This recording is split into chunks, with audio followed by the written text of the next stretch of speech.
Hello mga kabuknol, another day, another vlog naman kita subong May racket naman kita mga kabuknol. So ano pa ginahulat nyo, update nyo ko. Ari na kita sa balay sang aton nga client. Nag home service lang kami da mga kabuknol Hello gali kay Ma'am Bea, shout out sa imo da nga gwapa-gwapa namon nga client, nga always good nga ginakuha kami. Kay na namin sa kung samon nga serbisyo. So sa nagapangita gali da sang photographer, hindi na kamo magkahuya. Kontakan nyo na kami sa page namo, Superior Photos and Films. Also, pwede man kamo ka-contact sa akon directly. Okay?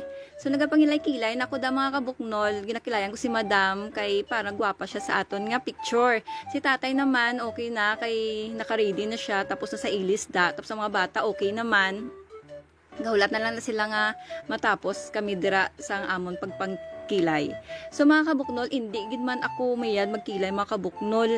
Hindi man ko makeup artist, no? 'Di ba? Okay lang na, I try my best nga maging okay si nanay nga maging okay iya nga kilay ba. Tani lang no nga okay iya kilay. So ang bata ni Ma'am Bida ginagapakita sang iya nga kuno nga drawing nan okay nami ko no balya.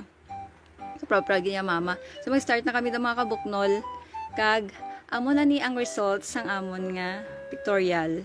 Charan! That's all mga kabuknol. Bye!